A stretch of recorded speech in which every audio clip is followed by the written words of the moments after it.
오케이, 잘 오셨습니다. 전 로버트 브레이커입니다. 저는 오늘 구절 대 구절 성경 공부를 위해 여기 왔습니다. 아멘. 저는 미리 모든 걸 써놨는데 다룰 것이 많고 또 저는 우리 구절 대 구절 성경 공부를 아주 기다리고 있었습니다. 저는 한 주 내지 두 주를 쉬었는데 이는 다룰 것이 많고 제가 연구할 시간도 필요했기 때문인데 시간이 아주 빨리 가더군요. 우리는 신약에서 구절 대 구절 성경 공부를 아주 많이 진행했었는데 제가 먼저 말씀드릴 것은 여러분이 킹제임스 성경을 구절별로 공부하길 원하신다면 제 웹사이트인 thecloudchurch.org에 오시라는 겁니다. thecloudchurch.org 말입니다. 거기서 클릭하실 부분은 verse by verse입니다. 그러면 여러분은 우리가 구절 대 구절로 이미 신약에서 27권 중 22권의 책들을 공부하신 걸 보실 겁니다. 신약에는 27권의 책이 있고 구약에는 39권이 있습니다. 따라서 도합 66권의 책들입니다. 우리는 신약을 공부해 왔는데 저는 연대기적 순서대로 하기를 원했습니다. 여러분은 신약이 연대기적 순으로 기록 배열된 게 아니면 아십니까? 그래서 저는 여러분께 그 책들의 기록 순서대로 보여드리길 원했는데 저는 분명 야고보서가 여기 우리가 공부한 모든 책들이 있는데 오케이 빨간색은 아직 구절 대 구절로 공부하지 않은 것들이죠. 근데 오늘은 요한복음을 시작할 것입니다. 우리는 데살로니가 전후서를 이미 공부했습니다. 전 그 책들이 분명 아주 일찍 기록되었다고 생각하는데 저는 히브리서가 바울이 쓴 첫 번째 책일 것이라 말씀드렸죠. 그래야 말이 되는데 바울은 유대인들에게 쓰고 있고 야고보서를 보시면 그 책은 흩어진 12지파에게 쓰고 있습니다. 사도행전을 보시면 그것이 유대인으로부터 이방인 곧 이스라엘에서 교회로 옮겨지는 과도기적 책임을 봅니다. 그건 생각할 필요도 없이 맞는 말이죠. 우리는 사도행전에서 교리가 바뀌는 것을 봅니다.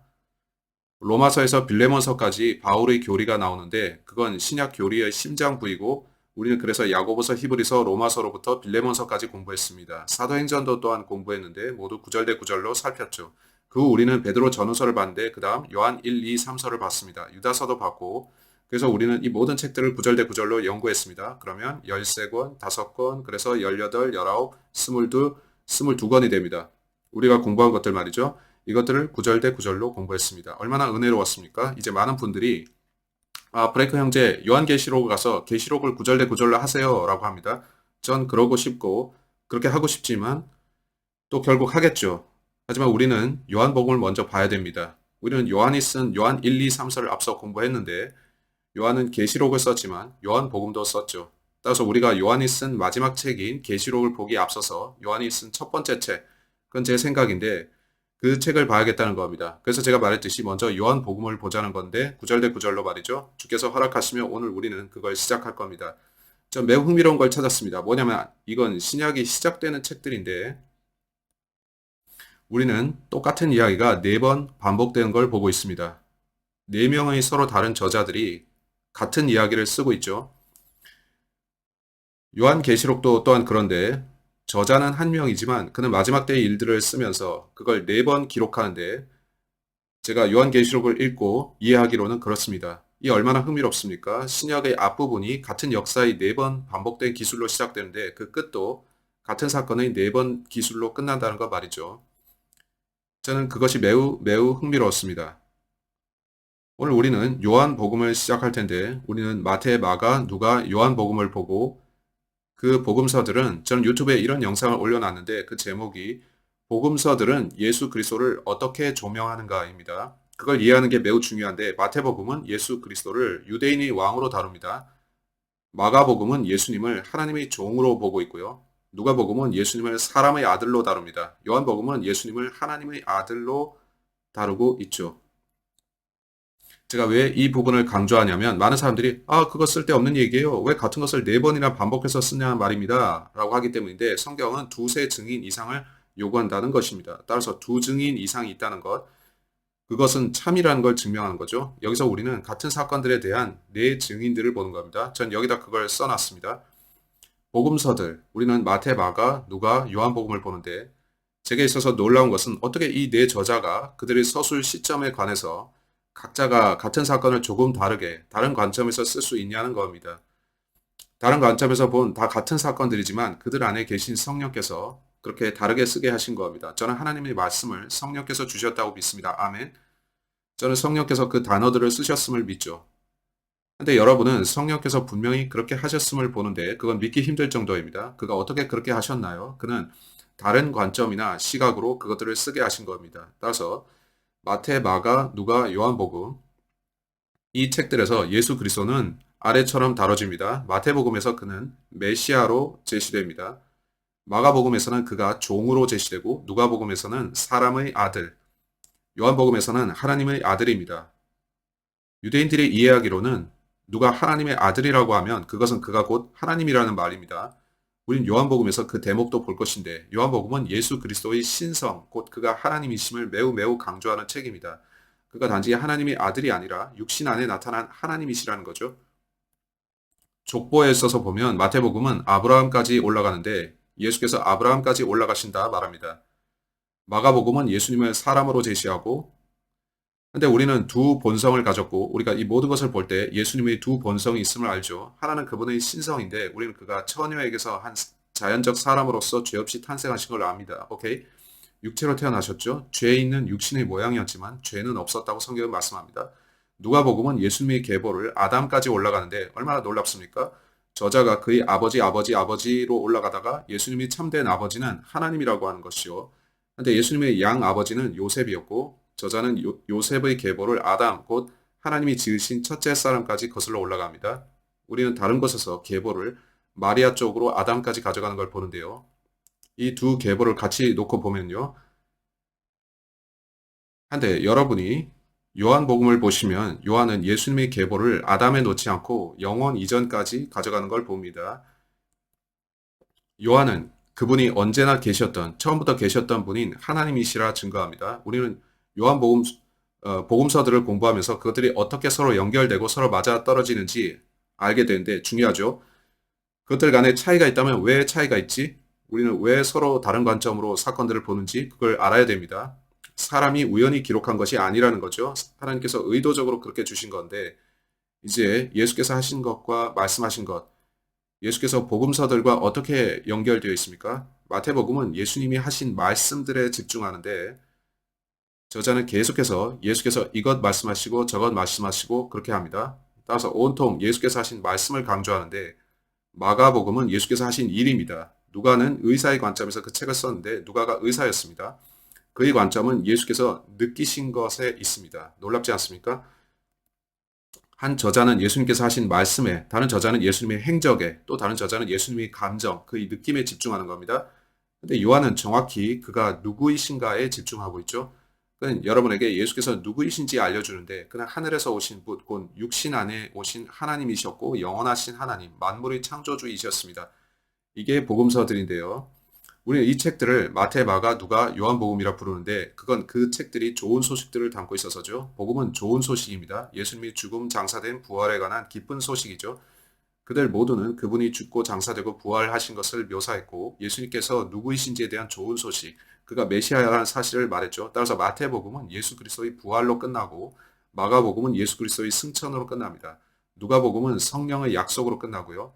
우린 그 약속이 사도행전에서 주어지는 걸 봅니다. 요한복음은 그분의 재림 약속으로 끝나는데 그 재림은 요한계시록에서 실제 일어납니다. 요한이 이 책을 쓴 데는 이유가 있는데 그는 이유가 있어서 이 두 권의 책을 썼습니다. 그것들은 서로 연결되기 때문이죠. 그래서 저는 먼저 요한복음을 보고 그 다음에 계시록을 봐야 된다고 생각했습니다. 우리는 요한계시록 가기 전에 요한복음을 그래서 먼저 연구합니다. 우리는 이미 요한 1, 2, 3, 4를 봤고 거기서 저는 그 책들이 바울의 가르침과 얼마나 잘 연결되는가를 설명했습니다. 이제 우리는 이걸 보겠는데 중요한 질문이 있습니다. 요한복음이 바울과 잘 조화되느냐는 거죠.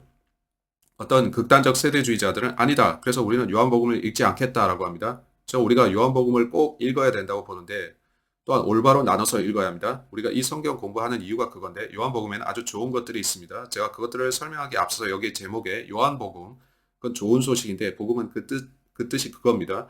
성경에는 네 권의 복음서가 있는데 그것들은 그리스도의 오심, 그의 죽으심, 장사, 부활에 대한 기쁜 소식이 있으며 그가 왜 유대인의 메시아, 그리스도인지에 다르죠. 요한복음은 21장 879구절로 되어 있는데 영어 킹제임스로 19,099 단어입니다.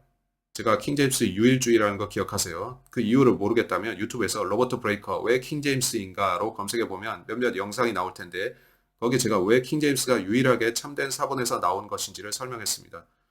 이 책의 저자는 사도 요한인데 그가 12사도들 중 하나였음을 기억하세요. 오케이. 사람들이 구원받은 후에 처음 하는 일들 중 하나가 요한복음을 읽는 것인데 그들은 저자 요한이 침례인 요한인 걸로 곧잘 착각합니다. No! 이 책의 시작에 침례인 요한은 등장하지만 그는 다른 요한입니다. 다른 인물이고 이 책의 저자는 사도 요한입니다. 침례인 요한은 사도가 아닌데 그는 선두주자 혹은 예수님이 앞서 등장해서 그분의 오심을 선포했던 사람이죠. 따라서 침례인 요한은 사도 요한과 매우 다른 사람입니다. 사도 요한은 침례인 요한에 대해서 오케이? 두 요한이 있다는 거 기억하세요. 많은 학자들이 말하길 이 책이 AD 85에서 95년 사이에 기록됐다고 합니다. 제가 볼 때 그건 사도행전과 그리 맞지 않는데 전 이 책이 AD 40에서 80년 사이에 기록됐다고 봅니다. 여기서 우리는 요한복음이 바울 이전 혹은 바울 이후에 기록되었는가 하는 논쟁을 보는데요. 그건 좋은 질문입니다. 혹자는 이 책이 바울 이전에 기록되었다고 하고 또 혹자는 바울 이후에 기록되었다고 하는데 후자는 이 책이 바울의 가르침과 모종의 연결점이 있다고 합니다. 따라서 여러분은 그런 종류의 논쟁을 많이 보게 되는데 그중 하나가 이겁니다. 바울 이전이냐 이후냐 하는 거 말이죠. 이 책은 십자가 이전 일들에 대해 썼는데 그때는 구약 이전이죠. 구약이죠. 히브리서가 언약 체결자의 죽음을 언급하는 걸 상기하세요. 신약은 예수님이 죽으시기 전까지는 시작되지 않았습니다. 예수님이 죽으셨을 때 신약이 시작되죠. 오케이? 따라서 마태, 마가, 누가, 요한복음에 나오는 대부분의 사건들은 십자가 이전의 사건들이고 그것들은 구약 경륜 하에서 있었습니다. 그걸 생각해야 되고 우리가 생각하고 기억해야 될 것은 이 책이 십자가 이후에 기록되었다는 겁니다. 그 저자는 예수께서 죽으시기 이전의 이야기를 여러분께 전달하고 있습니다. 그가 언제 이 책을 썼고 십자가 이후 얼마나 후에 이걸 썼을까요? 요한이 바울을 만난 후에 썼을까요? 아니면 바울을 만나기 전에 썼을까요? 이거 좋은 질문인데요. 이 두 가지를 놓고 논쟁이 가능한데 제 생각엔 그가 바울을 만나기 전에 쓴 게 더 맞는 것 같습니다. 왜냐하면 이 책에는 what을 강조하는 바울의 메시지보다는 who 메시지가 강조되기 때문인데 그럼에도 이 책에는 마태, 마가, 누가는 말하지 않는 요한만이 말하는 것들이 있습니다. 그 부분들이 바울과 일치하는 것 같은데 따라서 여러분은 의아할 겁니다. 저는 그걸 알아냈다고 생각하지만 여러분 스스로 판단하도록 두겠습니다. 앞으로 진행하면서 저는 단지 제 견해를 말씀드릴 겁니다. 이제 왜 이 책이 기록되었는지 보기 위해서 요한복음 20장 31절로 갑시다. 요한복음 20장 31절에서 요한은 그가 왜 이 요한복음이라는 책을 썼는지 말합니다.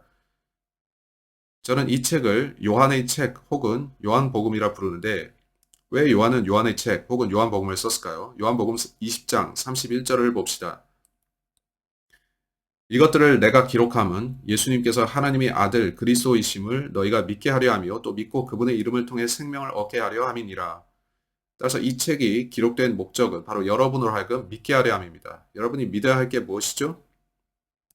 그리스도의 피를 믿으란 건가요? 그의 피에 대한 믿음은 바울의 메시지인데 요한이 독자에게 예수님의 피를 신뢰하게 만들려고 이걸 썼나요? 아니면 그는 이 책을 너희가 무엇을 믿으라고 썼나요? 예수께서 그리스도이심을 믿게 하려고 썼다고 합니다. 그가 이 책을 쓴 이유는 예수께서 그리스도이신 것을 너희로 믿게 하려 함이라고 합니다. 그는 하나님의 아들이신데 우리가 이 책에서 보겠지만 예수께서는 자신을 하나님의 아들이라 하셨고 그는 실제 자신이 육체 안에 오신 하나님이시라 말씀했습니다. 그 말은 곧 그가 하늘로부터 오셨고 영원한 분인데 성부 하나님께서는 자신이 예수님의 씨를 마리아 안에 심으셔서 태어나게 하셨다 하는 의미에서 그가 성부가 하나님이신 거죠. 근데 태어난 분은 누군가요? 또 하나님이시죠. 이 땅에서 주님은 하나님을 아버지라 부르셨고 자신은 아들이셨는데 그럼에도 그는 육체 안에 나타난 하나님이셨죠. 그건 그의 두 본성, 두 속성인데 그는 하나님과의 관계에서는 아들이셨으며 동시에 육체 안에 나타난 하나님이기도 하셨습니다. 따라서 예수님은 사람인 그리스도이셨지만 또한 하나님이셨고 하나님께서 하늘에서 내려와 우리를 위해 죽으신 거죠. 보세요. 또 믿고 그분의 이름을 통해 생명을 얻게 하려 함이니라.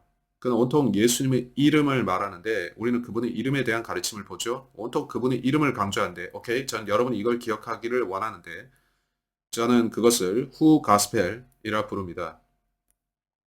우리는 그것에 대해서 전에 다뤘는데 저는 who와 what의 구원에 있어서의 차이점을 말했고 오늘 우리는 그 가르침에 대해서 약간 더 다루게 될 겁니다.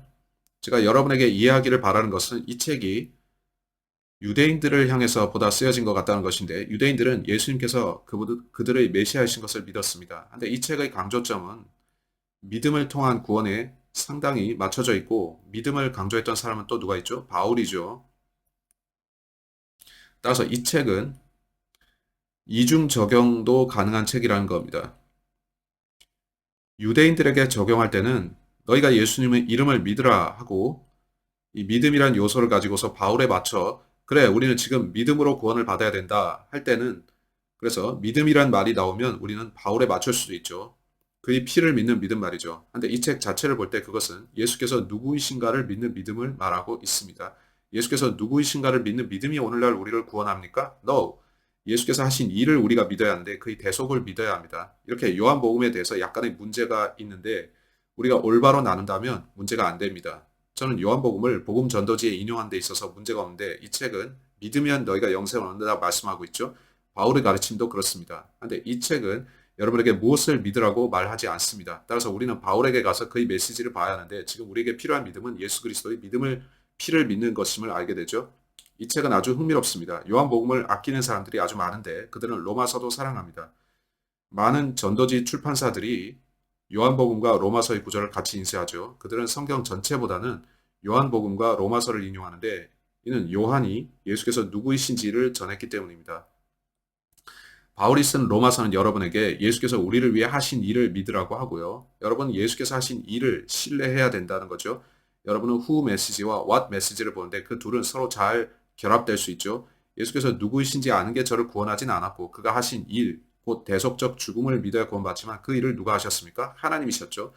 따라서 예수께서 누구이신 걸 알아야 하는데 그는 하나님께서 육체 안에 나타난 분입니다. 그걸 알았으면 이제 여러분은 하나님께서 나를 위해 무엇을 하셨는가를 알아야죠. 그는 자신의 무죄하고 순결한 피를 여러분의 죄들을 위해 그 죄값을 치르고 여러분을 구원하기 위해 흘리셨고 이제 여러분은 하나님께서 여러분을 위해 하신 일을 받아들일지 말지를 정해야 합니다. 이렇게 요한복음은 놀라운 책입니다. 이걸 온통 믿고 영원한 생명을 얻으란 내용인데 저자는 영원한 생명에 대해 많이 언급하고 그 단어를 사용합니다. 다른 저자들보다 매우 자주 사용하는데 우리가 잠시 보겠지만 그는 다른 복음서 저자들보다 영생이란 말을 자주 씁니다. 저는 이 책에서 그걸 받고 그 점에 대해서 앞으로 좀 더 설명하려 합니다. 예수께서 여타 제자들보다 요한에게 더 많은 정보를 주신 걸까요? 우리가 마태, 마가, 누가, 요한복음을 읽다 보면 마태, 마가, 누가복음에는 서로 겹쳐지는 부분이 많습니다. 요한복음도 간혹 마태, 마가, 누가복음과 겹치는 곳들이 있지만 전 여러분이 복음서들의 개요나 그런 제목의 책을 보시길 원하는데 거기엔 이 사건은 두 복음서에 나오고 저것은 한 군데에 나오고 하는 식으로 설명한 내용들이 있습니다. 어떤 이야기는 네 권의 복음서 전부에 나오기도 합니다. 또 어떤 사건은 복음서 한두 권에만 나오고요. 근데 요한이 쓴 이야기들 중에는 나머지 복음서에 나오지 않는 것들이 있습니다. 이걸 보면 여러분은 의문을 갖게 되는데 왜 요한은 마태, 마가, 누가보다 더 많은 정보를 우리에게 주느냐는 거죠. 저는 거기에 이유가 있다고 봅니다. 저 그 이유가 예수 그리스도 하나님께서 때로 헤이 요한 내가 이거 말해줄게 하고 그에게 귓속말로 알려주셨다는 건데 그에게 말씀하신 것들을 다른 사도들에게 말씀하지 않으신 겁니다. 거기에는 이유가 있었을 텐데 여러분 왜 그랬을 것 같습니까? 네, 저는 그걸 말씀드리겠는데 성경으로 제가 왜 그렇게 생각하는지 나중에 입증해 보이겠습니다. 오케이? 전 여러분이 그 설명을 보면 그거 말이 되네요. 브레이커 형제라 할 것이라 보는데 오케이. 저는 이야기를 만들거나 제 가르침을 지어내는 게 아니라 단지 성경을 보면서 예수께서 그에게 더 많은 정보를 주셨고 요한복음에는 마태, 마가, 누가복음보다 더 많은 정보가 있다는 겁니다. 이제 질문은 왜입니다. 좋은 질문이죠. 한데 우리는 바울이 더 많은 것을 나중에 받았다는 것을 압니다. 하나님께서는 사도들에게 어떤 것을 보이셨고 주께서 이 땅에 계신 중에 그는 다른 11보다 요한에게 더 많이 계시해 주셨습니다. 그리고 이후에 유대인들이 사도행전에서 주님을 거부하자 바울에게 더 많이 계시하셨습니다. 교회의 초석이 되는 교리가 계시되고 나자 하나님께서는 다시 한번 요한에게 넌 계시록을 쓰라 하신 겁니다. 그것이 궁극의 계시인데 하나님께서 말씀하신 마지막 계시죠. 주께서는 남들보다 요한에게 더 많이 주셨는데 요한은 흥미로운 인물입니다. 이 책에는 흥미로운 정보가 있는데 우리는 요한으로부터 그것을 수집하고 얻을 수 있습니다. 요한복음의 많은 부분은 예수님이 누구이신가 그걸 믿는 걸 다루고 그것은 유대인들이 그분의 이름을 믿으라는 것과 관련됩니다. 근데 믿음은 우리를 구원하기에 우리가 요한복음을 읽다 보면 믿음에 대한 강조를 보게 되고 독자들에게 단지 예수님이 누구이신가가 아닌 보혈을 믿는 믿음이 오늘날 우리를 구원함을 기억나게 합니다.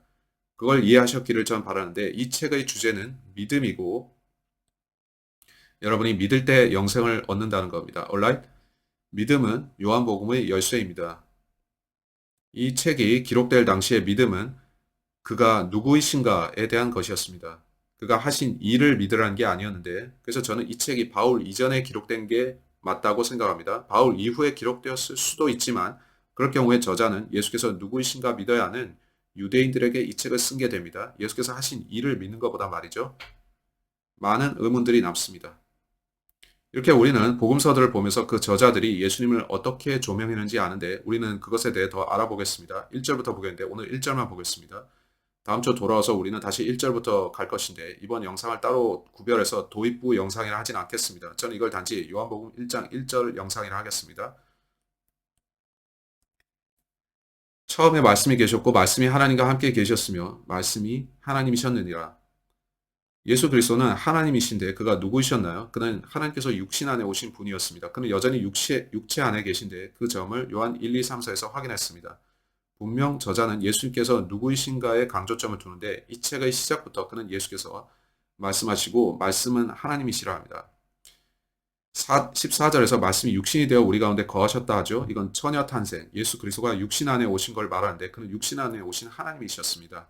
요한은 이 책에 마태, 마가, 누가복음보다 많은 상세사항을 썼는데 의문점은 왜 그랬냐는 겁니다. 이건 제 생각인데 여기에 그 핵심을 써놨습니다.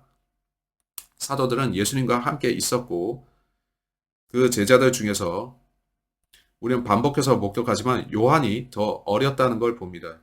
그는 자주 예수님과 가까이 있었고 사실 그는 예수님의 가슴에 기대고 있기도 했는데 그는 더 어린 사람이었을 것이고 예수님을 큰 형 보듯이 쳐다봤을 겁니다. 그는 예수님의 품에 기대어서 있곤 했습니다. 따라서 예수님의 품에 기대어 있는 한 남자의 그림인데 그때 예수께서는 그에게 작은 음성으로 내가 이거 알려줄게 하고 말씀하셨을 것이고 그때 다른 제자들은 떨어져 있어서 그 메시지를 못 들었을 겁니다. 여러분 이게 말이 안 된다고 생각할 분도 있을 텐데 오케이 요한복음 13장을 보세요. 요한복음 13장에서 뭔가 보여드리죠. 요한복음 13장 21절 제가 개인적으로 요한복음이 마태, 마가, 누가복음보다 더 많은 것들이 있다고 생각하는 이유는 요한에게 개인적으로 더 많은 메시지가 갔고 요한은 그걸 기억하고 있었다는 건데 다른 제자들은 몰랐죠. 저는 그걸 본문에서 증명할 수 있는데 요한복음 13장 21절입니다. 21절로 28절을 보세요. 예수님께서 이렇게 말씀하시고 영으로 괴로워하시며 증언하여 이르시되 진실로 진실로 내가 너에게 이르노니 너희 중에 한 사람이 나를 배반하여 넘겨주리라 하시매 누구 얘기죠? 유다입니다. 그때 제자들이 서로 바라보며 그분께서 누구에 대하여 말씀하셨는지 의아해하더라. 그런데 예수님이 제자들 중 하나 곧 그분께서 사랑하신 자가 예수님의 품에 기대어 있으므로 우리가 다른 본문에서 보면 예수께서 사랑하신 그 제자는 요한입니다. 요한은 그분의 가슴에 기대어 있었는데 요한은 예수님 옆에서 막 식사를 마친 후에 자기 머리를 기대고 예수님 저 당신을 사랑합니다 하고 있는 겁니다. 그가 다른 사도들보다 더 어렸던 게 분명한 이유가 그것인데 그는 예수님께 기대고 있었고 그래서 예수께서는 바로 옆에서 그의 귀에 속삭이듯 말씀하실 수 있었던 겁니다. 다른 이들은 듣지 못하는 것을 말이죠. 그 이유가 뭔지를 물으신다면 더 읽어봅시다. 계속 읽어보겠습니다. 23절. 그런데 예수님의 제자들 중 하나 곧 그분께서 사랑하신 자가 예수님의 품에 기대어 있으므로 우리 그가 요한인 거 알죠? 시몬 베드로가 그에게 고갯짓하여 그분께서 말씀하신 자가 누구인지 그가 여쭙게 하니 따라서 베드로는 탁자 맞은편에서 고갯짓하면서 물어본 거죠. 그가 누군지 물어봐 하고 말이죠. 그래서 그 다음에 어떻게 됐나요? 이에 그가 예수님의 가슴에 누워 그분께 이르되 주여 그게 누구니까 하매 요한은 주님 그 사람이 누구인가요? 하고 외치지 않았습니다. 그건 큰 탁자이고 12명이 먹고 있었는데 그는 그가 누구인가요? 하고 속삭였던 겁니다. 그래서 어떻게 되었나요? 예수님께서 대답하시되 그는 곧 내가 빵 한 조각을 적셔서 주는 자니라 하시고 빵 한 조각을 적셔서 시몬의 아들 가롯 유다에게 주시니라. 이제 많은 사람들이 예수께서 모두가 들을 수 있게 내가 이 빵을 주는 자가 그니라 고 크게 말씀하셨다 생각할지를 모르나 문맥상으로 나머지 부분을 읽어보면 문맥상 주님 그가 누구인가요? 내가 빵을 적셔서 주는 자다 하는 식이었습니다. 다른 제자들은 그걸 듣지 못했는데 제가 보여드리죠. 제가 그걸 말씀드리겠는데요. 빵 한 조각을 적셔서 시몬의 아들 가룟 유다에게 주시니라. 빵 조각을 받은 뒤에 사탄이 그에게 들어가매 그때 예수님께서 그에게 이르시되 내가 하는 것을 속히 하라 하시니라. 이제 28절. 근데 상에 있던 자들 가운데 아무도 그분께서 무슨 뜻으로 그에게 이것을 말씀하셨는지 알지 못하였으니 이는 그들 중에 어떤 자들은 유다가 가방을 가졌으므로 예수님께서 그에게 이르시기를 명절을 대비하여 우리에게 필요한 그것들을 사라 하셨거나 혹은 그가 가난한 자들에게 무엇을 주어야 한다고 하신 줄로 생각하였기 때문이더라. 그때 그가 빵 조각을 받은 뒤 즉시 나가는데 때는 밤이더라.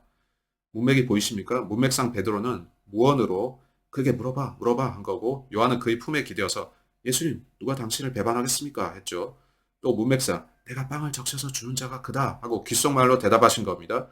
주께서 빵 조각을 주시며 할 일을 하라고 하시자 유다는 즉시 일어나서 나가는데 제자들은 왜 그가 나가는가 했는데 그들이 오고 가는 대화를 들었다면 왜 몰랐을까요? 그들은 묻지 않았는데 그들이 이해했다면 아 저자가 배반자로군 했을 텐데 그들은 그가 왜 일어나서 나가는지를 몰랐습니다. 그들은 예수께서 그에게 할 일을 하라고 하신 게 무슨 뜻인지 몰랐죠. 그래서 우리는 분명히 보는데 예수께서 요한에게 이렇게 가끔 귓속말로 말씀하셨을 거라는 겁니다.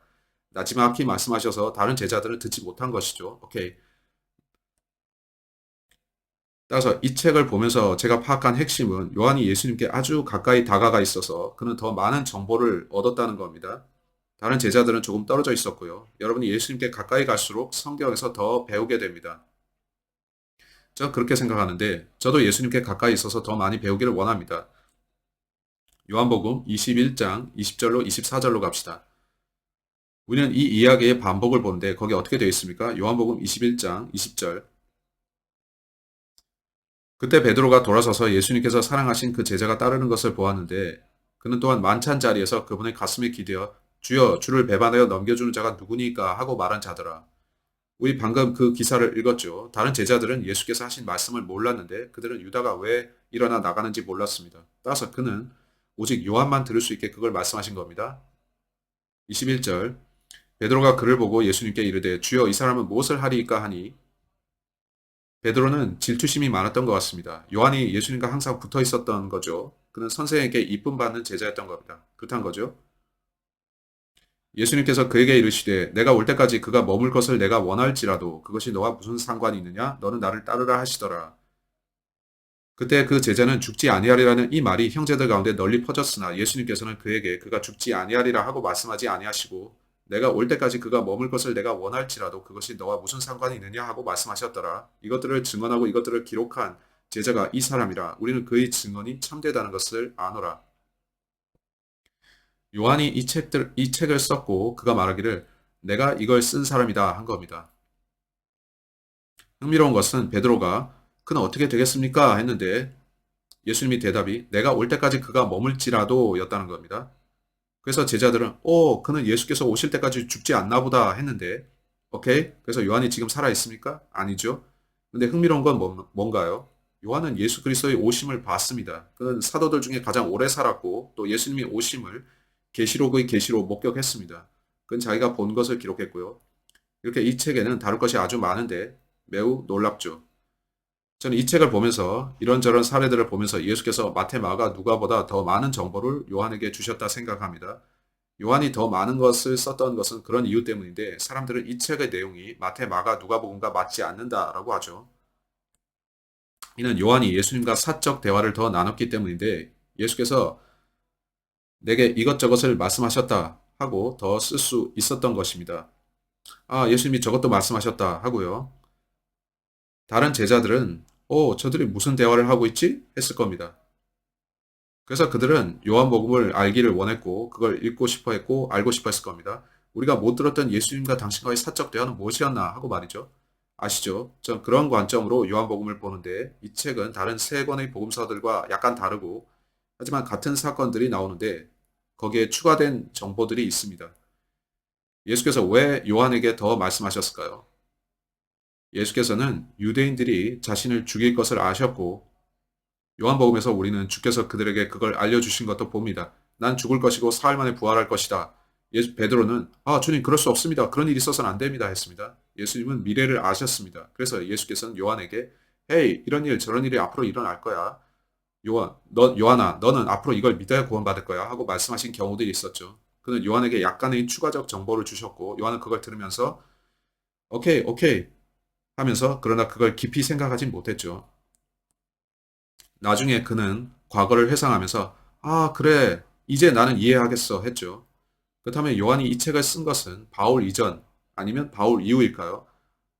바울 이전이라면 그가 왜 여전히 예수님의 이름, 그분이 누구이신지 믿어야 된다는 그 메시지를 전하는지 완벽하게 알 수 있습니다. 한데 그가 바울 이후에 이걸 썼다면 그건 바울이 지금 믿음에 대해서 가르치는데 예수께서는 전에 내게 개인적으로 믿음에 대해서 강조하셨지라 한 거죠. 따라서 기록 시점을 정하기는 어렵습니다.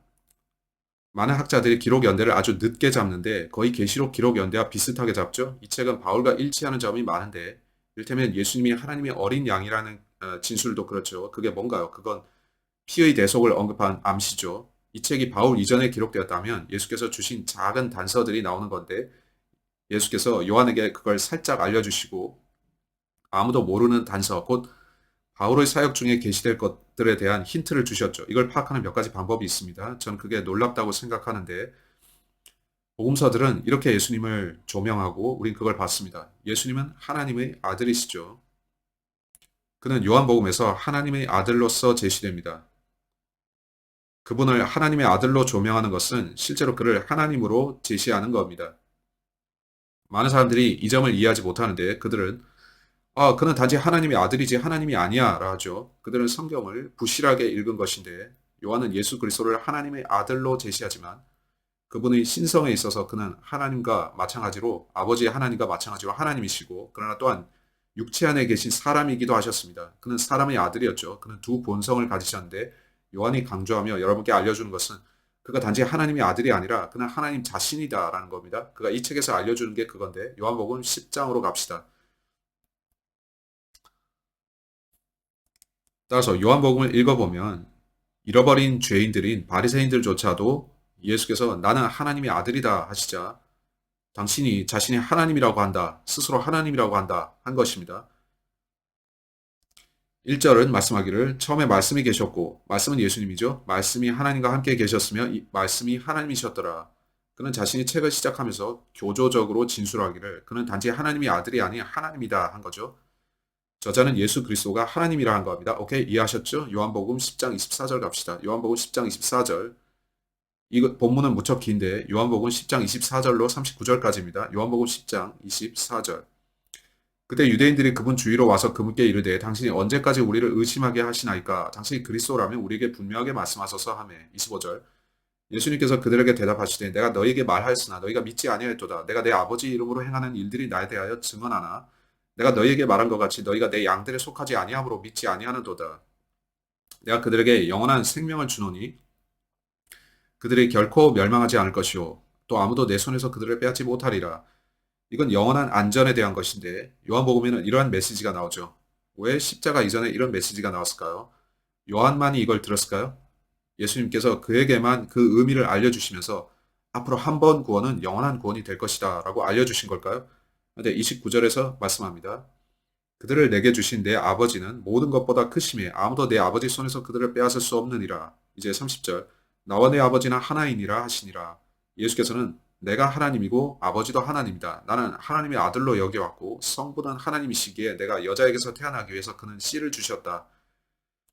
누가복음이 말씀하듯이 나는 사람의 아들로 태어났지만 나는 하나님이면서 사람인 두 가지 속성을 가졌다 하셨죠. 또한 나는 여전히 하나님이다. 나와 내 아버지는 하나인데 이는 하나님은 한 분이시고 나는 육체 안에 나타난 하나님으로서 삼위일체에 따르면 그런 것이다. 즉 한 하나님의 세 위격, 이 셋은 하나라는 거죠. 유대인들은 그걸 알았는데 그 다음 보세요. 31절. 그때 유대인들이 돌을 집어 다시 그분을 치려함으로 32절. 예수님께서 그들에게 응답하시되 내가 내 아버지로부터 나온 많은 선한 일들을 너희에게 보였는데 그 일들 중 어떤 일 때문에 너희가 나를 돌로 치려 하느냐 하시며 33절. 유대인들이 그분께 대답하여 이르되 우리가 너를 돌로 치려 하는 것은 선한 일 때문이 아니요 신성 모독 때문이니 곧 사람인 내가 너 자신을 하나님으로 만들기 때문이라 하며 이제 예수 그리스도가 죄인인 아버지에게서 태어나서 죄성을 가진 사람이었다면 즉 죄성은 아버지로부터 피로 이어지는데 모치는 단지 사람을 잉태하는 것이죠. 씨는 남자로부터 옵니다. 예수 그리스도의 씨 아버지는 누구였나요? 성부 하나님, 하나님이셨죠. 예수 그리스도가 오시자 어떤 사람들은 그를 신인이라 불렀는데 그는 두 본성을 가지셨죠. 오신 그분은 육체 안에 나타난 하나님이시면서 성경이 말씀하시는 바 육신의 속성도 가지셨습니다. 그는 사람이면서 하나님이셨는데 육체 안에 오셨죠. 그들은 네가 자신을 하나님이라고 하느냐? 그럼 네가 신성 모독하게 돌로 치겠다 했습니다. 그분의 아버지가 성부 하나님이 아닌 죄인인 요셉이었다면 그분은 신성 모독한 거죠. 그렇다면 그분은 돌에 맞았어야 합니다. 하지만 그는 성부 하나님께서 여자 안에 씨를 주셨다는 의미에서 하나님이 아들이셨고 그는 육체 안에 오신 하나님이셨습니다. 그래서 여러분은 성부 하나님, 성자 하나님, 성령 하나님을 보는데 한 하나님, 오케이, 한 분 하나님입니다. 여러분은 예수 그리스도가 하나님이신 걸 알아야 하는데 유대인들은 그 말의 의미를 알고 네가 자신을 하나님이라 하는 건가 했습니다. 이제 34절. 예수님께서 그들에게 응답하시되 너희 율법에 네가 말하기를 너희는 신들이라 하였도다 하고 기록되지 아니하였느냐. 이어서 그는 그들을 반박하시는데 이는 그들이 다니면서 자신들을 신들이라 했기 때문입니다. 왜냐하면 그들은 하나님보다 사탄을 따랐던 것인데 사탄이 처음 했던 말이 뭔가요? 사탄이 처음 한 말은 너희가 신들처럼 될 것이다 였습니다. 그래서 그들은 자기들이 이 지상에서 신들이라고 생각했는데 하나님이신 예수님이 오시자 그들은 그분을 거절했습니다. 그들은 자기들이 신들이 되려고 했는데 그분 앞에서 그럴 수 없다는 걸 알았죠. 우리는 그분과 같을 수 없고 그분처럼 선하지 않기 때문에 그를 죽이자 한 거죠. 이후에 바울이 말하길 그들이 하나님을 죽였다고 했죠. 그래서 우리가 요한복음을 읽다 보면 저자가 예수님을 하나님이라 제시한 걸 보는데 그러면서 그들이 누구를 죽였는지 하나님을 죽인 걸 알려주죠. 따라서 누가 하나님이신가 하는 겁니다. 반면 바울은 그가 하신 일이 무엇인가인데 피의 대속을 다루죠. 한데 우리는 그것 또한 요한복음에서 보는데 이는 본문이 그분을 세상 죄를 제거하는 하나님의 어린 양이라 칭하는 것이죠. 그렇다면 이 책이 바울 이전 아니면 이후에 쓰여졌을까? 전 모릅니다. 그가 바울로부터 배운 걸 쓰고 있나요? 아니면 그가 이걸 쓴 이후에 바울이 왔을까요? 그러면 그는 오케이. 예수께서 내게 개인적으로 말씀하신 많은 것들이 바울과 일치하는군 했겠죠. 이것은 우리가 판단하기 어려운 것 중 하나입니다. 하지만 우리가 아는 것은 이 책이 바울의 메시지 곧 그리스도의 피의 대속을 믿는 믿음과 어긋나지 않는다는 것입니다. 이제 히브리서 1장 1절로 8절 예수 그리스도가 하나님이신가요? 그게 질문입니다. 저는 언제나 전화, 이메일을 받고 댓글도 달립니다. 저는 삼위일체를 믿지 않습니다. 전 그럴 때마다 그들이 왜 그런지 모르겠는데 성경은 분명히 말씀합니다. 그들은 저는 예수님이 단지 하나님의 아들이라고 믿을 뿐입니다 하는데 저는 그분이 하나님이라 하지만 그들은 그분은 단지 하나님의 아들이에요 하죠. 저는 그 둘 다 맞다고 하죠. 둘 다 맞다는 게 뭔가요? 네, 그는 두 본성을 가지셨기에 그렇습니다. 요한복음은 그를 하나님의 아들로 제시하고 또한 성자 하나님으로 말씀하죠. 하나님께서 육체 안에 나타나신 건데 그게 1절입니다. 처음에 말씀이 계셨고 말씀이 하나님과 함께 계셨으며 말씀이 하나님이셨느니라. 예수 그리스도는 참으로 하나님이십니다. 히브리서 1장이 어떻게 말씀하나 봅시다. 지나간 때에는 여러 시대의 다양한 방식으로 대언자들을 통해 조상들에게 말씀하신 하나님께서 이 마지막 날들에는 자신의 아들을 통해 우리에게 말씀하시고 그 아들을 모든 것의 상속자로 정하셨으며 그분께서 또한 그 아들로 말미암아 세상들을 만드셨느니라. 따라서 성부 하나님이 말씀하기를 내가 아들 예수 그리스도를 보냈다 하십니다. 오케이, 성부께서는 그를 아들로 말씀하시죠. 그런데 성부 하나님은 하나님이시고 예수 그리스도도 하나님이신데 따라서 성부 하나님께서는 그를 성자 하나님이라 부르시는 거죠. 두 하나님이라는 게 아니라 한 분 하나님이신데 다만 하나님께서는 자신을 세 장소에 한 번에 나타나실 수 있다는 거죠. 따라서 예수 그리스도는 하나님이면서 또 아들입니다. 본문을 보세요. 이 마지막 날들에는 자신의 아들을 통해 우리에게 말씀하시고 그 아들을 모든 것의 상속자로 정하셨으며 그분께서 또한 그 아들로 말미암아 세상들을 만드셨느니라. 이제 3절 하나님의 영광의 광채시오 그분 자체의 정확한 형상이시며 자신의 권능의 말씀으로 모든 것을 떠받치시는 이 아들께서는 친히 우리 죄들을 정결케 하신 후에 높은 곳에 계신 존엄하신 분의 오른쪽에 앉으셨느니라. 그분께서 천사들보다 훨씬 더 뛰어나게 되신 것은 상속을 통해 그들보다 더욱 뛰어난 이름을 얻으셨기 때문이라. 그분께서 어느 때에 천사들 중 누구에게 너는 내 아들이라 이날 내가 너를 낳았도다 하고 말씀하셨느냐 또다시 나는 그에게 아버지가 되고 그는 내게 아들이 되리라 하고 말씀하셨느냐. 이제 6절 또다시 그분께서 그 처음 나신 분을 세상 속으로 데려오실 때 이르시기를 하나님이 모든 천사들은 그에게 경배하라 하시며 또 천사들에 관하여는 이르시기를 그분께서 자신이 천사들을 영들로 삼으시고 자신의 사역자들을 불꽃으로 삼으셨느니라 하시되 이제 8절 아들에게는 이르시기를 누가 말씀하시죠? 성부 하나님이 아들에게 말씀하시는 겁니다. 오 하나님이여 주의 왕자는 영원 무궁하오며 주의 왕국의 홀은 의홀이니이다. 예수님은 왕국을 세우러 오셨습니다. 그는 오셔서 왕국 메시지를 전하셨는데 이스라엘은 그분을 메시아로 받아들여야 했고 그러면 그는 왕으로서 그들을 통치하실 예정이었습니다. 그들은 그분이 통치하러 오신 하나님이심을 알지 못했는데 그분은 다윗처럼 통치하러 오셨습니다. 그런데 성경은 그가 또한 하나님이시라 합니다. 성부 하나님께서는 아들 예수 그리스도께 오 하나님이여라 하십니다. 예수 그리스도가 하나님 맞습니까? 네. 당신이 그걸 믿지 않는다면 당신은 이단입니다. 오케이? 이는 성경이 예수 그리스도는 하나님의 아들이시며 또한 하나님이라고 가르치기 때문입니다. 그가 둘 다 되실 수 있는 유일한 길은 두 본성을 가지시는 건데 사람의 본성을 취하셔 사람처럼 되시는 것, 사람이지만 죄 없는 사람이 되는 것이며 그건 즉 그가 아버지 쪽으로부터 죄성을 이어받지 않았다는 겁니다. 이는 그가 인간 아버지를 갖지 않았다는 건데 그는 하늘 아버지를 가지셨죠. 그래서 그는 하나님의 아들이라 불리셨는데 그는 신성을 가지셨으며 그래서 그는 육신 안에 나타난 하나님이셨습니다. 우리는 그걸 예수 그리스도의 두 본성이라 부르는데 예수 그리스도는 하나님이시고 우리는 그걸 요한복음에서 앞으로 분명히 보게 됩니다. 그 첫 장부터 말이죠. 1절에서는 처음에 말씀이 계셨고 말씀이 하나님과 함께 계셨으며 그 말씀이 하나님이셨더라고 합니다.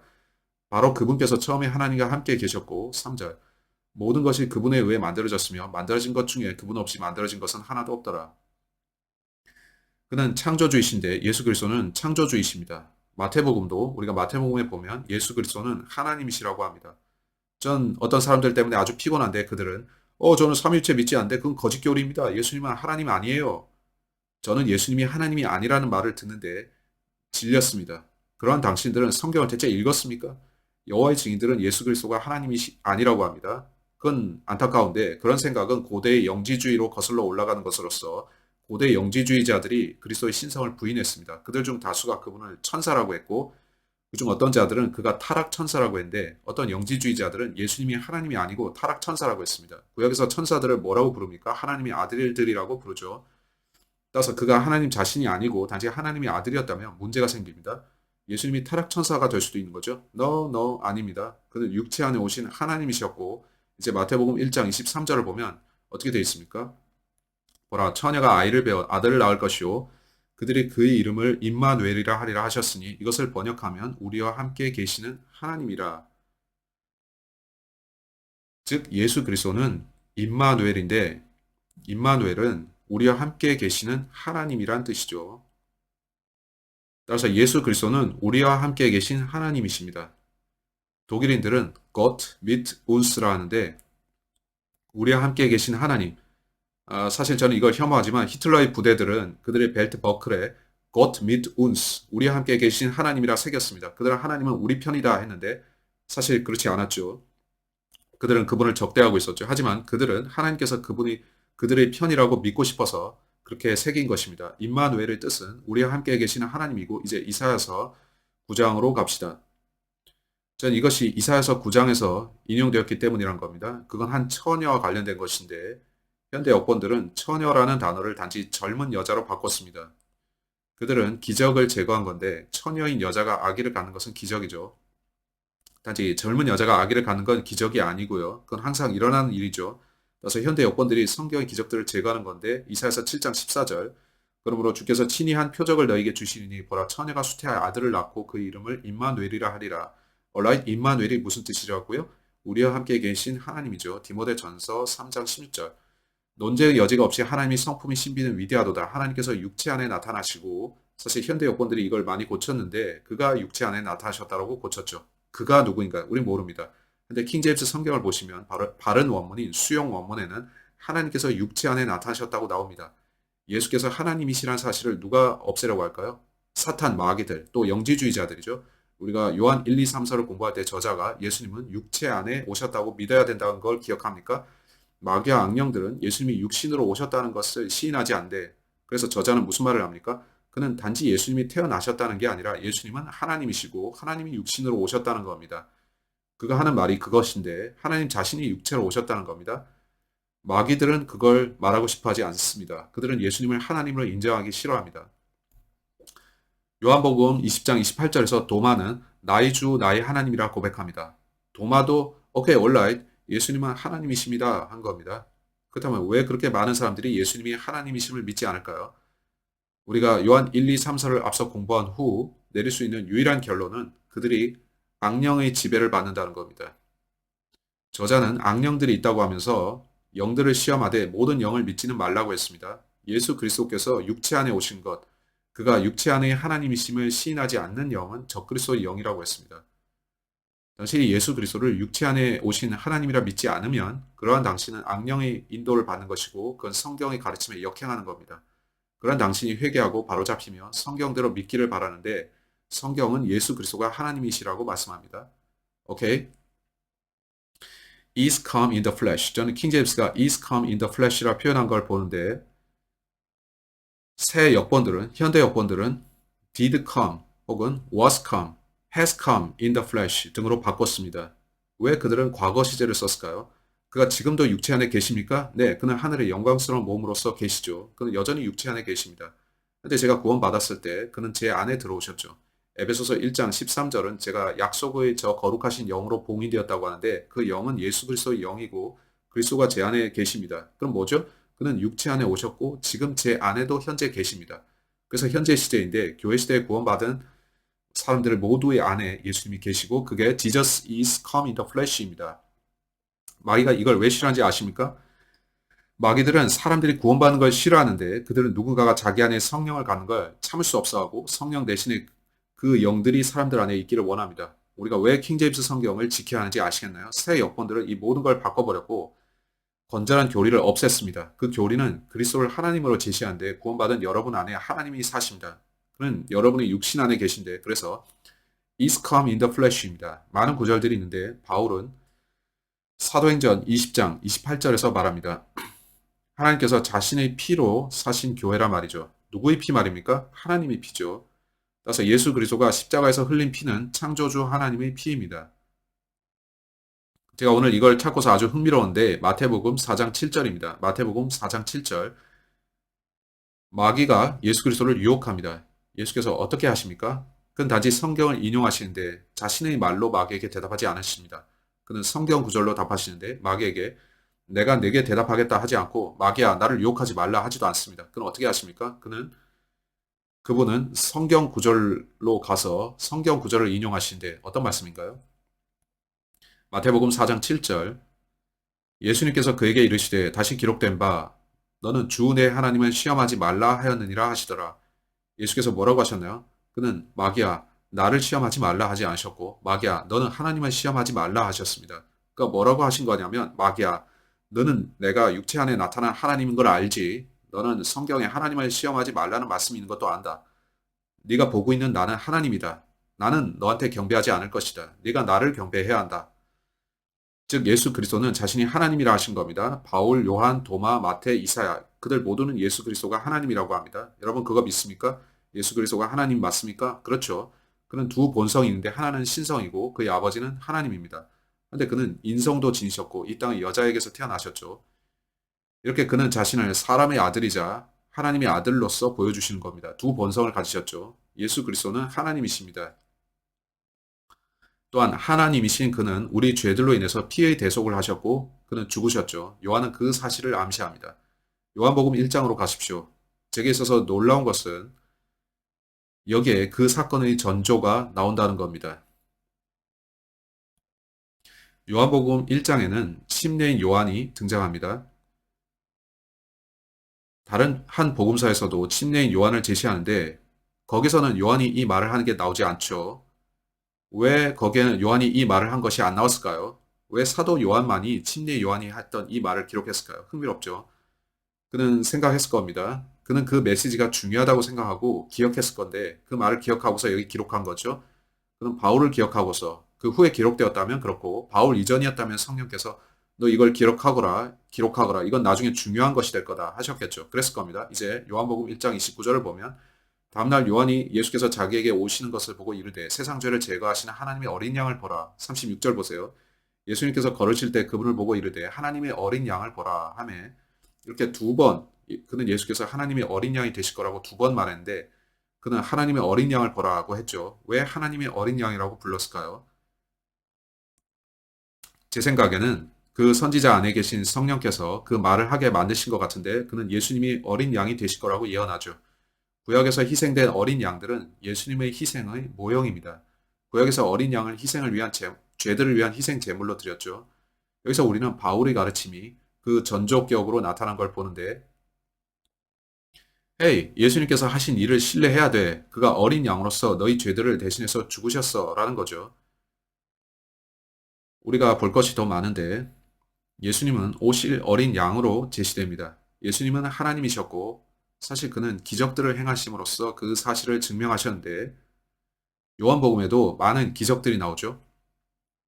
예수께서는 영원한 생명을 주실 수 있었는데, 왜냐하면 예수님이 곧 영원한 생명이셨기 때문이죠. 전 요한 1서 5장 20절을 읽어야 되겠는데, 그게 5장의 끝구절이죠. 아마 예수 그리스도에 대한 요한일서 5장 20절인데 지금 제가 읽지는 않겠고 여러분이 스스로 찾아서 읽어보세요. 예수 그리스도는 영원한 생명이신데 왜 그렇습니까? 예수님은 육신 안에 나타난 하나님이시기에 그분은 영원으로부터 오셨고 그래서 예수께서 영원한 생명이시라면 그는 당신에게 자신이 가진 걸 주실 수가 있습니다. 요한복음에는 예수님을 믿고 영원한 생명을 받는 것에 대해 많이 나오는데 저는 재미로 한번 찾아봤습니다. 요한복음에는 believe라는 단어가 52회 나오고 believeth라는 단어가 17번, believest가 3회, believing은 한 번 나옵니다. 따라서 요한복음은 마태, 마가, 누가복음보다 believe란 단어를 아주 많이 등장시킵니다.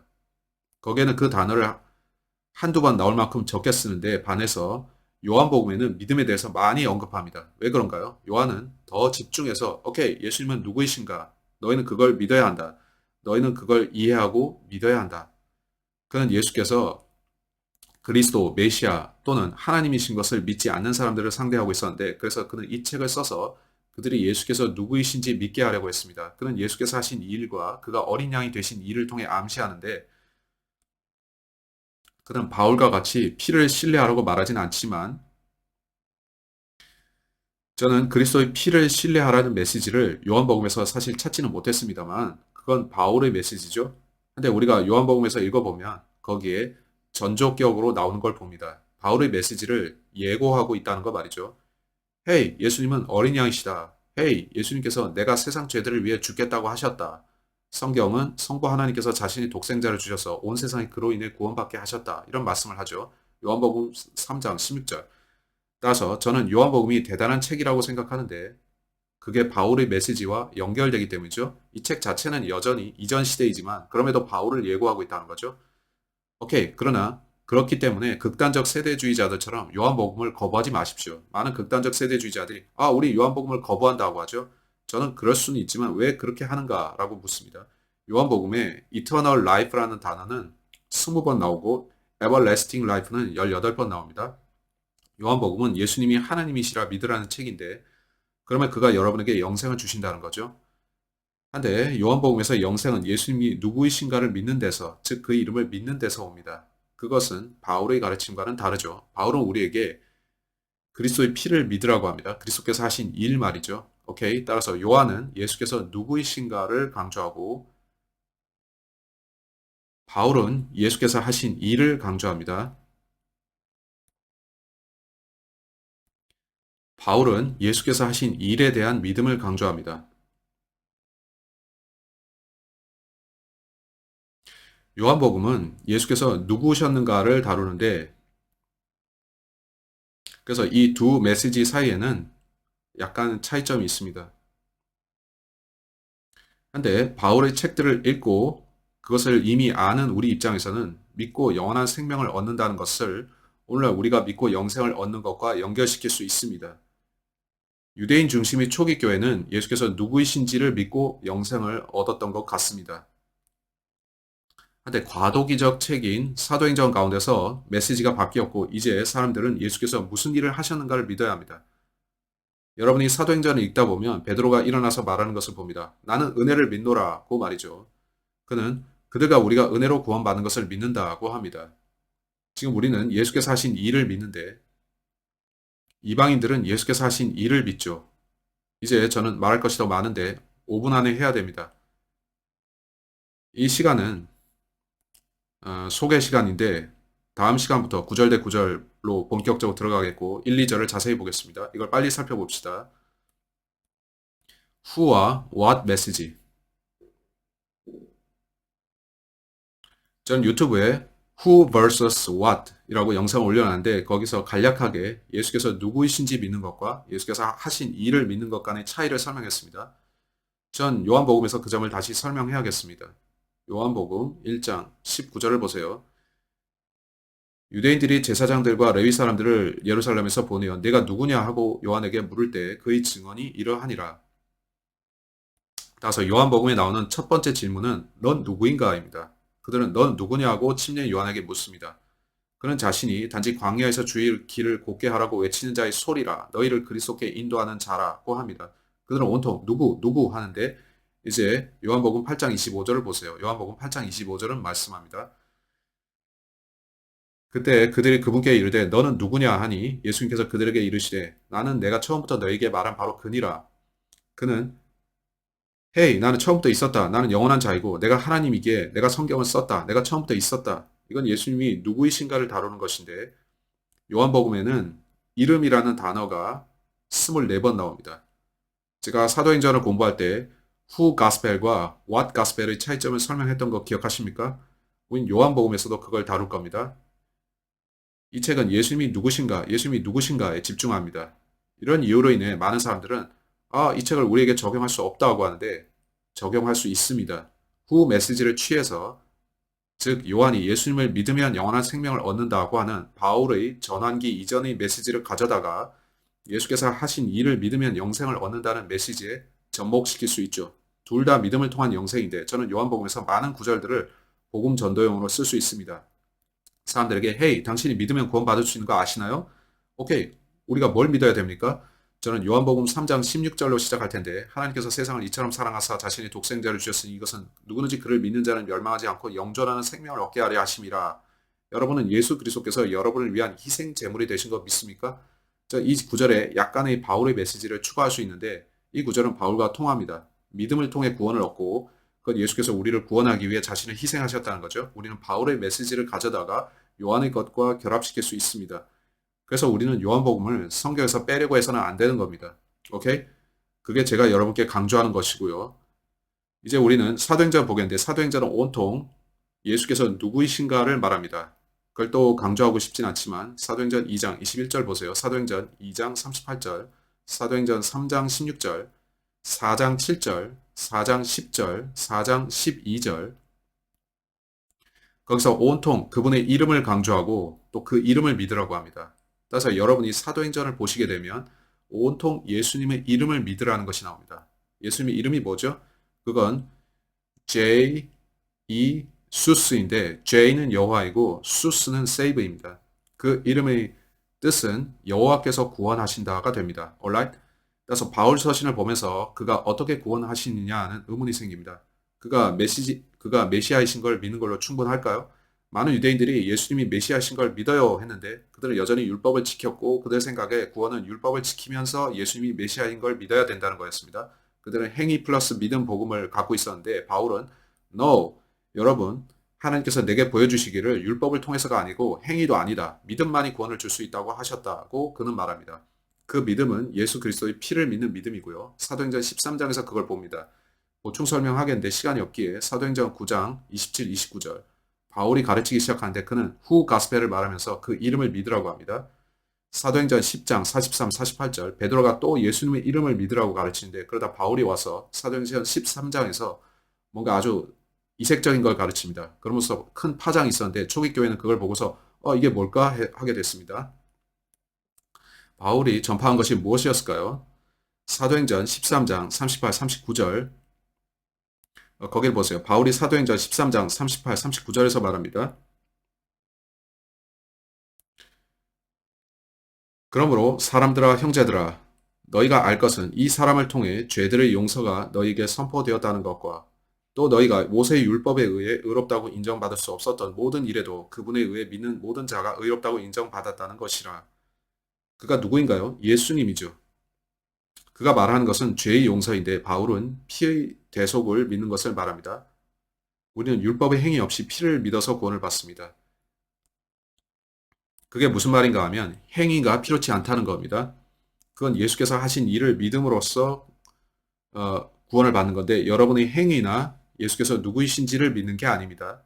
바울은 그게 아니라 여러분이 예수께서 하신 일을 믿어야 되고 그가 여러분을 위해 하신 일, 곧 그의 피의 대속을 여러분이 믿을 때 의롭게 된다는 겁니다. 사도행전 15장에서 초기 교회가 함께 모였습니다. 그 이유는 예수께서 메시아이심을 믿었던 어떤 바리새인들이 여전히 율법을 지켰는데 그들은 아직 생각하기를 no, 믿음만으로 구원받을 수 없어. 우리는 그런 거 믿을 수 없어 하고 있었기 때문이죠. 우리가 선한 행위를 해야 구원에 이를 수 있어. 히브리서 전체는 그 유대인들을 위한 것이었는데 그게 아니라 그분을 믿어야 구원을 받는다. 그분을 믿어야 구원을 받는다는 메시지가 왔죠. 문맥을 보면 그렇죠. 사도행전 15장. 유대로부터 내려온 어떤 사람들이 형제들을 가르치며 너희가 모세의 관례대로 할례를 받지 아니하면 구원받을 수 없느니라 하므로 이건 행위의 복음입니다. 교회는 이게 뭐지 했는데 2절에서 바울과 바나바가 그 사람들과 적지 않은 분쟁과 논쟁을 벌이며 그들이 이 문제로 인해 바울과 바나바와 자기들 중에 다른 몇 사람을 예루살렘에 있는 사도들과 장로들에게 올려보내기로 결정하니라. 따라서 초기 교회는 우리가 알기로는 예수님이 메시아신 걸 우리가 믿어야 되는데 바울 당신은 피의 대속에 우리가 믿어야 된다고 하니까 로마서 3장 25절 그의 피를 믿는 것 당신 우리가 믿음으로 말미암아 은혜로 구원을 받는 것이지 행위가 아니라고 한다. 함께 모여서 우리가 그걸 토의해 보자. 그런 일이 있었는데 전 사도행전 15장을 다 읽을 시간은 없습니다. 여러분 스스로 읽으시기 바랍니다. 거기 11절에서 베드로가 일어나 말하기를 오직 우리는 그들과 마찬가지로 주 예수 그리스도의 은혜를 통해 구원받는다는 것을 믿노라 하니라. 어떻게? 9절에서는 믿음으로라고 합니다. 베드로는 우리는 행위가 없이 믿음만으로 구원받는다고 하는 바울의 복음을 받아들이겠다 한 것입니다. 여러분이 의롭게 되는 것은 이 단어는 매우 아름다운데 justified 믿음으로 의롭게 되는 것. 여러분이 이걸 알고 나서 요한복음을 보면 와우 어쩌면 요한복음이 바울 이후에 기록되었을 수 있겠구나. 왜냐하면 그는 믿음에 온통 강조점을 두고 있으니 라고 하죠. 바울은 온통 믿음을 말하는데 faith는 believing이고 그러나 다른 쪽을 보면 온통 예수께서 누구이신가 그의 이름을 말하고 있죠. 따라서 이 책이 바울 이전에 기록되었다면 그 내용은 앞의 일을 예시하고 또 암시했다는 것입니다. 이런 의문이 있다는 것이고 요한복음을 보면서 기억할 것은 예수께서 실제 죽으시기 전까지는 구약이라는 겁니다. 따라서 요한복음에서 일어나는 대부분의 일들은 십자가 이전이고 그럼에도 요한은 믿음이 구원한다는 메시지를 강조하고 있으며 믿으면 영생을 얻는다는 걸 또 말하고 있습니다. 그는 영원한 안전을 가르치는 건데 바울도 그걸 가르쳤죠. 따라서 요한복음은 살짝 어려운 책입니다만 바울과 조화됩니다. 저는 요한복음에서 문제를 찾을 수 없는데 거기엔 지금 우리한테 해당되는 영원한 안전에 대한 구절들이 있습니다. 그건 바울의 영원한 안전의 교리와 똑같은데 온라인 우리가 다룰 것이 많은데 여러분은 바울이 뭘 가르쳤는지를 알아야 합니다. 바울의 교리는 우리가 보혈을 믿음으로써 구원받는다는 것인데 로마서 3장 25절입니다. 로마서 3장 25절 말씀에 그분을 하나님께서 그분의 피를 믿는 믿음을 통한 화해 헌물로 제시하셨으니 이것은 하나님께서 참으심을 통해 과거의 죄들을 사면하심으로써 자신의 의를 밝히 드러내려 하심이요. 로마서 5장 11절 어떤가요? 거기서는 속죄를 말합니다. 로마서 5장 11절 말씀에 그뿐만 아니라 우리 주 예수 그리스도로 말미암아 이제 속죄를 받은 우리가 그분을 통해 또한 하나님을 기뻐하느니라. 여러분은 속죄를 받아들여야 하는데 그걸 믿으면 구원을 받습니다. 9절. 그러면 이제 우리가 그분의 피로 의롭다고 인정받았으므로 더욱더 그분을 통해 진노로부터 구원을 받으리니 alright, 이게 what message죠. 그가 하신 일이 우리를 구원하고 우리의 믿음이 예수께서 하신 일, 곧 속죄에 있어야 구원을 받습니다. 오케이? 이 모든 것과 함께 신약은 언약 체결자의 죽음으로 시작되는데 히브리서 9장 16절로 17절 따라서 다시 기억하실 것은 요한이 자신의 책에서 가르치는 것은 모두 십자가 이전의 일들이고 그건 그가 피 흘리기 이전으로서 신약 이전이죠. 그러나 기억하실 것은 예수께서 개인적으로 요한에게 뭔가를 말씀하셨고 그것은 너가 믿어야 된다. 너희가 믿어야 영원한 생명을 받는다. 하신 메시지입니다. 요한은 이 모든 것들 예수께서 그에게 개인적으로 말씀한 걸 기록했습니다. 지금은 우리가 그걸 볼 때 그 메시지는 현재와 조화됩니다. 예수께서는 요한에게 그가 바울에게 주실 복음을 미리 조금 알려주셨던 건데 사람들은 그럴 수 없다. 하나님께서는 바울에게만 보여주신 거다 하겠죠. 오케이. 하나님께서는 많은 것들을 바울에게 제시하셨죠. 한데 예수님께서는 많은 것들을 요한에게도 제시하셨고 그것들을 조금씩 그에게 알려주셨습니다. 요한은 그걸 기억하고 있다가 기록으로 남겼습니다. 저는 예수께서 지상사역 중에 유대인들이 자신을 죽일 것이고 메시아를 거부할 것이고 재림이 연기되리라는 걸 알고 계셨다고 봅니다. 그래서 그는 요한에게 개인적으로 말씀하셨고, 오케이, 요한은 자신이 들은 이야기를 쓴 겁니다. 우리가 요한의 책을 보면 그래서 지금의 바울 메시지와 아주 잘 맞춰지는 겁니다. 믿어서 영생을 얻는 거 말인데 그건 바울의 교리인 영원한 안전입니다. 따라서 no, 저는 요한복음에서 예수님의 피를 믿으라는 이야기는 보지 못하지만 예수께서 어린 양이시라는 암시적인 언급은 봅니다. 그건 그가 죽으시고 피 흘리실 것에 대한 암시인데 구약에서 사람들은 피의 대속물을 바칠 때 그 피가 죄들을 용서할 걸 믿었습니다. 여러분은 이 모든 게 서로 연결되는 걸 봅니다. 요한복음상에서 예수님은 언제 죽으십니까? 요한복음 19장 31절입니다. 많은 소위 극단적 세대주의자들이 말하길 요한복음을 지금 우리한테 적용시켜서는 안 된다고 하는데 그게 여전히 구약이기 때문이랍니다. 하지만 저는 요한복음이 마태, 마가, 누가복음과 매우 다르다고 말하죠. 요한이 그의 책을 서술하는 방식은 그는 유대인들에게 예수께서 메시아이신 것과 그를 믿으라는 메시지를 더 많이 제시하는 것 같은데 또한 이 책은 이중 적용이 가능해서 유대인들한테는 그렇게 적용되면서 우리에게는 헤이, 너희는 믿어야 돼. 너희가 믿어야 영생이 있고 그리스도 안에서 너희가 영원한 안전을 가질 수 있어 라고 우리한테 말하는 겁니다. 요한복음은 이처럼 매우 독특한 책입니다. 많은 교회들이 요한복음과 로마서의 구절들을 함께 사용해서 복음 전도지를 만드는 이유가 그것인데 그 전도지를 잃어버린 죄인에게 주고 그러면 그들이 요한복음을 읽어보면서 예수께서 누구이신가? 그가 하나님이신가? 그걸 믿을 것이라고 기대하는 거죠. 잃어버린 자가 로마서를 읽고 하나님께서 자신이 피를 흘리셨다고? 오케이, 나는 그 피를 믿겠어 하게 되고요. 그들은 요한복음과 로마서를 통해서 what과 who 메시지를 함께 묶어서 제시하는 것이고 그렇게 하는 건 잘하는 겁니다. 그건 잘못된 게 아니죠. 우리는 요한복음을 볼 것이고 그걸 올바로 나눌 텐데 예수께서 요한에게 믿음에 대해 하신 말씀을 사용하는 건 잘못이 아닙니다. 우리는 믿음으로 구원받습니다. 요한복음은 믿음을 크게 강조하는데 히브리서 11장 6절은 그러나 믿음이 없이는 하나님을 기쁘게 할 수 없나니 라 하고 하나님께서는 믿음을 요구하십니다. 우리는 그걸 알고 있는데 사도행전을 올바로 나눠 공부하고 나서 예수께서 단지 메시아 혹은 하나님이신 걸 믿는 게 전부가 아님을 알죠. 물론 그걸 믿어야 되지만 구원을 받기 위해서는 여러분이 그가 하신 일을 믿고 그의 피를 신뢰해야 합니다. 그것이 로마서에서 빌레몬서까지의 메시지입니다. 히브리서 또한 그리스도의 피의 메시지를 가르치고요. 따라서 우리는 요한복음의 구절들을 오늘날 우리에게 적용할 수 있는데 전 요한복음의 많은 구절들을 교회 시대에 적용할 수 있다 말합니다. 제가 몇몇 사례들을 제시하겠는데 그리고서 마치겠습니다. 약간 오래 했는데 이걸 다루고 싶습니다. 로마서 1장 12절. 여기서도 극단적 세대주의자들이 그들은 성경을 너무 나누는 사람들인데 저는 그들이 하는 말을 들었습니다. 당신은 마태, 마가, 누가, 요한복음에 나오는 어떤 구절도 지금에 적용하면 안 된다. 예수님은 이스라엘만을 위해 오셨다라는 겁니다. 네, 그가 말씀하시죠. 예수께서는 지상사역을 오직 이스라엘을 위해 오셨습니다. 한데 요한복음은 상당히 특이하고 아주 다릅니다. 요한복음에 언급된 것들 중에는 마태, 마가, 누가복음에 나오지 않는 것들이 있습니다. 그건 마치 요한이 예수님께 받은 정보를 여러분께 전달하는데 예수께서 요한에게 주신 메시지는 온통 믿음에 대한 것인 듯 하다는 거죠. 여러분이 믿을 때 구원을 받는데 영원한 안전을 받게 되죠. 여러분은 믿음으로 구원받습니다. 오케이? 예수께서는 그걸 요한에게 말씀하셔서 우리에게 전달되게 하셨습니다. 주께서는 보혈을 믿는 건 말씀하지 않으셨는데 그건 바울을 통해서 나중에 알게 하셨습니다. 그럼에도 우리는 지금 믿음으로 구원을 받죠. 오케이? 우리는 바울의 보혈의 메시지를 가져다가 요한복음에 합칠 수 있는데 그러면 우리는 완전한 것을 갖게 되죠. 에이? 그러면 우리는 혼들을 구령할 수 있다는 겁니다. 맞죠? 요한복음 1장 12절을 보세요. 이건 바울의 교리와 조화되는 구절의 사례입니다. 요한복음 1장 12절.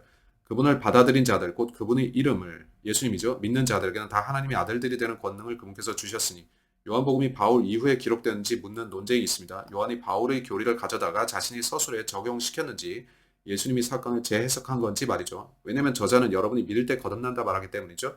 요한복음 3장에서 그는 예수께서 거듭남을 말씀하신 대목을 소개합니다. 요한복음 3장 말이죠. 거듭남입니다. 어떤 극단적 세대주의자들은 우리는 거듭나지 않아요. 거듭남은 단지 유대인들의 교리인데 그건 십자가 이전이고 우리는 다른 경륜이에요 하는데 전 그렇게 생각하지 않습니다. 왜냐하면 바울이 우리에게 begotten 혹은 거듭남에 대해서 말했기 때문이죠. 사람이 구원을 받을 때 영적 출생이 있는데 그게 거듭남입니다. 전 바울과 요한 1서를 보면서 여러분이 요한 1서 1장 12절을 보시면 바울의 복음에 따라 제가 구원을 받을 때 무슨 일이 일어나는지 나옵니다. 저는 거듭납니다. 이제 저는 하나님의 아들인데 바울이 어디서 그렇게 말했습니까? 하신다면 그 질문 좋습니다. 한번 보죠. 고린도전서 4장 15절로 가겠습니다. 고린도전서 4장 15절은 말씀하기를 바울은 우리가 거듭났다고 말합니다. 제가 어떻게 거듭났냐 하면 고린도전서 4장 15절 그리스도 안에서 너희에게 만 명의 스승이 있다 해도 아버지는 많지 아니하니 이는 그리스도 예수님 안에서 복음을 통해 내가 너희를 낳았기 때문이라. 따라서 새 출생이 있고 저는 바울이 복음을 통해서 거듭났습니다. alright? 요한은 복음서에서 바울의 복음을 언급하지는 않습니다.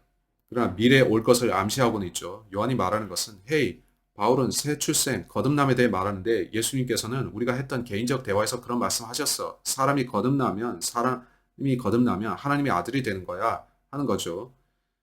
우리가 바울의 교리하에서 그걸 보면 저건 바울의 교리와 맞는 걸 우리는 복음을 통해 태어나는 것이고 거듭나는 것이니까 하죠. 여러분은 이게 어떻게 조화되는지 보이십니까? 말이 된다고 봅니다.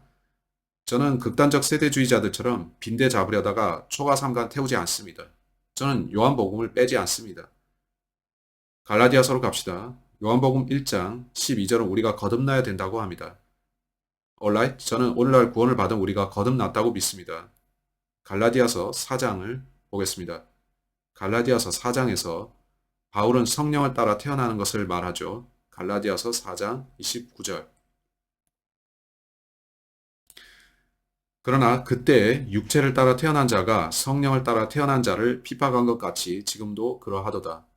성령을 따라 태어난 자 혹은 거듭난 자가 있습니다. 그게 누구인가요? 바울에 따르면 우리가 피의 대속을 믿고 구원을 받을 때 그리스도 안에서 영원한 안전을 받고 성령으로 태어납니다. 우린 다시 태어나는 겁니다. 따라서 거듭남은 십자가 이전에 예수님이 사용하신 용어이고 그것은 십자가 이후에 바울에 의해서 교리가 되었습니다. 우리는 요한복음으로 가서 그걸 가져다가 바울의 교리와 일치하는 걸로 사용할 수 있는 겁니다. 요한복음을 올바로 나누는 것은 그렇게 어려운 일이 아닙니다. 그러나 여러분이 바울을 먼저 이해하는 것은 중요하죠. 그렇게 하지 않으면 여러분은 혼란을 겪을 텐데 많은 교회들이 요새 그렇습니다. 저는 이 지점에서 멈추는 게 좋겠는데 시간이 많이 지나서요. 많은 교회들이 요새 잘못된 곳으로 가고 있습니다. 많은 교회들이 말하기를 no, 우리 바울을 거부해요 합니다. 우리는 마태, 마가, 누가, 요한복음만 믿겠습니다. 혹은 야고보서나 베드로 서신 같은 거 인정해도 바울은 거부합니다 하는데 그들이 무슨 일을 하는 겁니까? 그들은 보혈을 빼는 겁니다. 여러분 여기로 가서 저는 그런 일이 많은 교회에서 있다고 들었는데 당신은 예수님의 이름을 믿기만 해도 하늘에 갑니다 라고 그들은 말하죠. 그들이 대체 무슨 말을 하는 겁니까? 예수님의 이름을 믿으라. 예수님의 이름은 여호와께서 구원하신다이죠. 저는 여호와께서 구원하신 걸 믿는데 오케이, 저는 하나님께서 구원하신다는 걸 믿으니까 제가 구원받습니까? 하나님께서 사람들을 구원하신다는 걸 믿어서 여러분이 구원받습니까? 하나님께서는 내가 너를 위해서 이것을 했다 하시는데 우리는 요한복음에서도 보게 되죠. 그는 다 이루었다 하셨습니다. 무엇이 이루어진 거죠? 영원한 구원이 이루어졌습니다. 따라서 여러분이 예수께서 하신 일로 오면 오케이, 여러분의 행위가 아니고요. 예수께서 하신 일 말입니다. 많은 사람들이 요한복음을 보면서 그 책만을 교리로 삼는데 바울을 보지 않고 행위복음을 믿으려고 합니다. 그들은 이렇게 해야 됩니다. 그 이름을 믿고 예수님 저는 죄인입니다. 저를 구원하소서 아멘 하는데 그러면 여러분이 그 이름을 믿어서 구원을 받았다는 겁니다. 여러분이 이걸 하면 그 영접 기도를 통해 구원을 받는다고 하는데 그들은 화해 헌물이 되신 예수님의 그 사역을 통한 구원을 말하지 않습니다. 저는 큰 차이점을 보는데 전 여러분에게 진리 말씀을 올바로 나누라고 권합니다. 요한복음에는 많은 좋은 내용들이 있습니다. 하지만 요한복음만이 우리를 하늘로 인도하는 것은 아닌데 우리는 바울도 같이 봐야 합니다. 바울은 하나님께서 자신에게 복음을 계시하셨다고 말하는데 그것이 구원의 복음입니다. 여러분이 바울을 알면 요한도 올바로 나눌 수 있죠. 바울 없이 요한에게 가지 말라는 게 제가 강조하는 말입니다. 여러분은 바울을 암시하는 것들을 요한복음에서 볼 텐데 그러나 요한복음 안에는 보혈에 대한 이야기는 없습니다. 물론 예수님이 어린 양이 되시리라는 것은 나오고 또 다 이루어졌다는 말도 나오죠. 예수께서는 네가 믿으면 영생을 받는다고도 하시고 영원한 안전과 관련된 이야기들도 많이 나오고 거듭남도 나오고 그런 것들은 바울의 가르침과 조화가 되죠. 하지만 바울을 모르면 보혈이 없습니다. 저는 요한복음에 물과 피가 나온다는 걸 말씀드리겠는데 다만 요한은 그 피를 믿으라 하지는 않았습니다. 한데 여러분이 요한 1, 2, 3서로 가시면 저자가 화해 환모를 말합니다. 그렇다면 요한은 바울과 조화되는 겁니다. 요한은 그의 복음서에서 이것이 예수님의 말씀이다. 한데 이것들은 주께서 다른 제자들 말고 내게 특별히 하신 말씀들이다 하는 식이죠. 왕국은 그때 수립될 수도 있었습니다. 한데 예수께서는 요한에게 다른 제자들 말고 너에게 좀 더 많은 이야기를 하겠다. 난 앞으로 이 일이 어떻게 될지 안다. 그들은 사도행전 7장에 이르러 나를 거절할 것이고 그 전에 나를 십자가에 먼저 못 박을 것이다. 난 네가 알고 있기를 원한다. 이 모든 일이 일어날 때 나는 모든 사람들이 믿음으로 구원받기를 원한다. 내가 바울이란 사람을 장차 부를 텐데 그에게 보혈에 대한 믿음에 대해 계시할 것이다. 그러나 네가 먼저 이 책을 써서 내가 믿는 모든 자에게 영원한 생명을 주는 분임을 알려라 하고 쓴 것입니다. 이렇게 정리될 수 있는데 여러분이 성경을 올바로 나눠서 이해해야 되는 이유가 그것입니다. 은혜가 되시길 바라고 누구도 혼란스럽지 않으셨으면 하는데 여러분이 우리의 다른 구절대 구절 강의들을 보셨으면 혼란스럽지 않으실 거고 이 강의로 인해 하나님을 찬양할 겁니다. 다음 시간 우리는 요한복음으로 들어가겠고 이것은 긴 강의 시리즈가 될 텐데 좋은 내용이 될 겁니다. Alright, God bless you.